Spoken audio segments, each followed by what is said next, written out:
No news only views. दर्शकों, हमारे साथ हैं भारतीय किसान संघ के राष्ट्रीय प्रवक्ता राघवेंद्र पटेल जी। हम आपका स्वागत नमस्कार। करते हैं और आपको बता दें कि किसान संघ ने एक अभी अहिंसात्मक आंदोलन के जरिए एक बड़ी जीत हासिल की है। लैंड पुलिंग एक्ट सरकार ने वापस ले लिया। इसके लिए भी बधाई आपको, और बहुत अच्छी आपकी लड़ाई थी कि आपने गांधीवादी तरीके से इस पूरे आंदोलन को खड़ा किया। तो क्या लग रहा है कि अब ये केस जो है ये खत्म हो गया? बिल्कुल, आपने जो बात कही है कि गांधीवादी तरीके से इस आंदोलन का परिणाम सकारात्मक निकला है और एक किसान हित का बड़ा निर्णय सामने आया है। भारतीय किसान संघ की हमेशा ही रीति नीति और कार्यपद्धति रही है कि देश की संपत्तियां हमारी संपत्तियां हैं। यदि हम कोई भी आंदोलन ऐसा करते हैं कि जिससे देश के आम नागरिक परेशान होंगे, संपत्ति का नुकसान होगा, ये हमारी रीति नीति के विरुद्ध होता है और हम ऐसा कोई भी आंदोलन नहीं करते हैं कि जिससे कि ये दिक्कतें देश के सामने आएँ और शासकीय संपत्ति, राष्ट्रीय संपत्ति को नुकसान हो। और ये जो आंदोलन है लैंड पुलिंग कानून की वापसी का, इस आंदोलन के प्रारंभ से ही हमारे केंद्रीय नेतृत्व ने सारी व्यवस्थाएं तय करके रखी थी कि आंदोलन चरणबद्ध तरीके से चलेगा। किस प्रकार से होगा, इसमें बाकायदा संवाद भी होगा, दबाव भी होगा और इसमें जनमत की ताकत दिखाने का अवसर आएगा, तो वो ताकत भी सरकार के समक्ष किसानों की शक्ति के तौर पर प्रदर्शित भी की जाएगी। आप लोगों ने ट्रैक्टर आंदोलन, ट्रैक्टर से रैली निकाली, चक्का जाम भी किया, लेकिन किसी तरीके का कोई तोड़फोड़ नहीं हुई। किसी तरीके से कोई ऐसी स्थिति नहीं बनी, अप्रिय स्थिति कि कानून व्यवस्थाएं प्रभावित हुई हों। लेकिन ठीक है, किसानों के हित की बात इतनी वजनदारी से कहने में कितना समय लगा आपको? देखिए, सरकार से जब कोई आंदोलन होता है, कोई विषय आता है, जैसे कि अभी जो आपका जैसे चर्चा हम लैंड पुलिंग कानून की कर रहे हैं, तो उज्जैन के 17 गांव किसान, मुझे लगता है उन किसानों के मनोस्थिति और उनके मनोबल और जो उनकी संगठित शक्ति थी, उनकी एकता को मैं तो नमन करता हूँ कि सरकार के इतने दमनकारी कार्यों के बावजूद भी वो 17 गांवों के लोग अपने अधिकारों, अपनी जमीन को बचाने के लिए अडिग रहे और एक रहे। और भारतीय किसान संघ से जब उनकी वार्तालाप हुई तो उन्होंने पूरा तरीके से भारतीय किसान संघ के साथ खड़े होने का तय किया और जो किसान संघ जिस रीति नीति के साथ आंदोलन की प्रक्रिया में जाएगा, वो पूरे समय उस व्यवस्था के साथ वो खड़े रहे। और उनकी ताकत का परिणाम और उसके साथ ही हमारे मध्य प्रदेश के तीनों प्रांत, भारतीय किसान संघ के मालवा प्रांत, मध्य भारत प्रांत और महाकौशल प्रांत, यहाँ का भी जिलों का किसान बिल्कुल तैयार था कि भारतीय किसान संघ की एक कॉल आएगी तो लाखों हजारों किसान उज्जैन की तरफ कूच करने की व्यवस्था और तैयारी हो गई थी। और वो क्रमबद्ध तरीके से चला और सरकार भी जान चुकी थी, उसके इंटेलिजेंस सिस्टम ने भी उसको बता दिया गया था कि सही समय पर सही निर्णय नहीं लिया गया तो एक बड़ा आंदोलन होगा और वो सरकार और उसके लिए अच्छी स्थिति निर्मित नहीं होगी। दोस्तों, किसान के लिए जमीन सिर्फ एक संपत्ति नहीं, जीवन है, आने वाले समय का भविष्य है। और किसान अपने खेत को अपने सीने से लगा के चलता है। ठंड, गर्मी, बरसात, हर मौसम को सहता है। खेत की फसल को बेहतर फसल बनाने के लिए संघर्ष भी करता है। खाद, बीज, पानी। अभी अब जैसी हम बात कर रहे हैं खाद की समस्या, किसान संघ अभी किसानों के लिए खाद की जो मारामारी चल रही है, इस पर कोई बात की आप लोगों ने? बिल्कुल, सरकार से जिन जिलों में ये समस्या है, अभी मध्य प्रदेश सरकार और माननीय हमारे जो केंद्रीय कृषि मंत्री हैं, वो मध्य प्रदेश के लगभग 5 जिलों में एक पायलट प्रोजेक्ट व्यवस्था लेकर आए हैं कि जहां पर किसानों की फार्मर आईडी बनी हुई है और बाकायदा ई टोकन के द्वारा एक व्यवस्था की जा रही है कि किसान अपने मोबाइल से खुद खाद बुक करेगा, जो नज़दीकी दुकान होगी वहां से जाके वो अपनी खाद लेगा।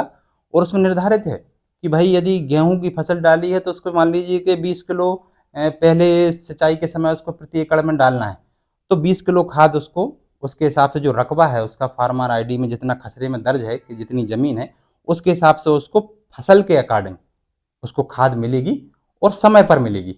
ऐसी व्यवस्था एक पायलट प्रोजेक्ट अभी प्रारंभ किया है और आपके माध्यम से हमारा भी सरकार से आग्रह है कि मुझे लगता है ये पायलट प्रोजेक्ट है, सफलता की ओर है और किसानों की जो अभी तक जितनी खाद की समस्याएं देखने आ रही थी और ये जबलपुर में एक सक्सेस मॉडल देखने में आ रहा है और सफलता मिल रही है, तो मुझे लगता है किसान संतुष्ट होंगे। तो इस व्यवस्था को संपूर्ण मध्य प्रदेश के साथ पूरे देश में भी इसको लागू किया जाना चाहिए।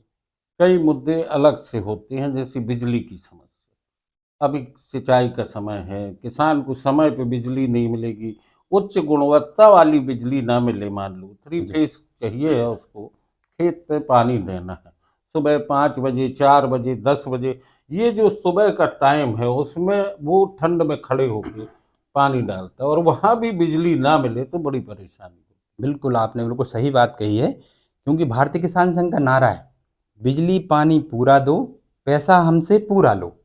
तो हम चाहते भी हैं कि आप समय पर बिजली दीजिए, और किसान को जब बिजली, जब ठंड का समय है, आप देखते हैं कि हम घर में भी हैं, तो हमारी हिम्मत नहीं होती है कि हम उठकर पास के कमरे में चले जाएँ ठंड के समय।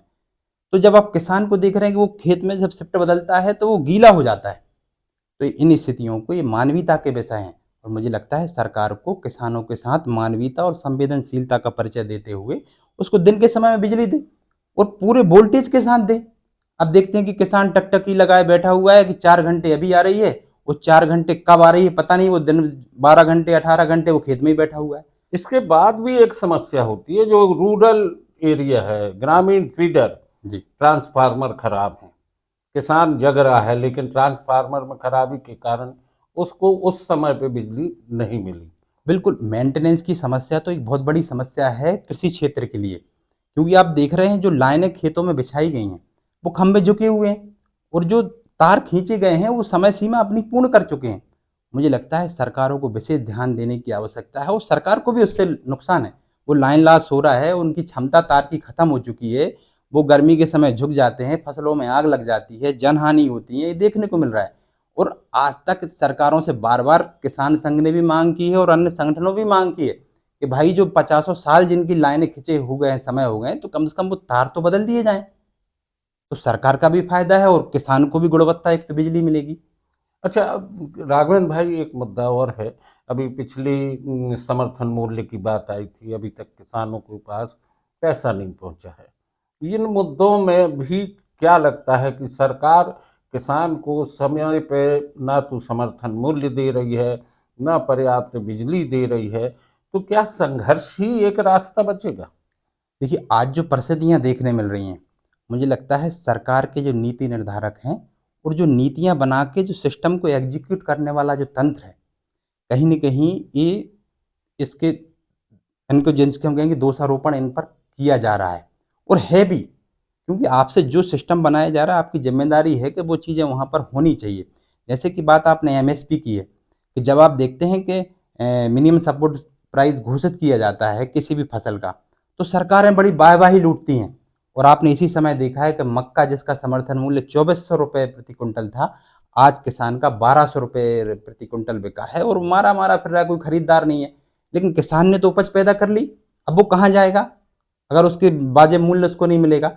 तो मुझे लगता है आपके माध्यम से मैं सरकारों को भी चेतावनी दूँगा कि समर्थन मूल्य में तालियाँ बजवाने की अपेक्षा मुझे लगता है कि ग्रास रूट पर उनके किसी उपज को, किसान की उपज को विक्रय मूल्य देने की उचित व्यवस्था सरकार को करनी चाहिए।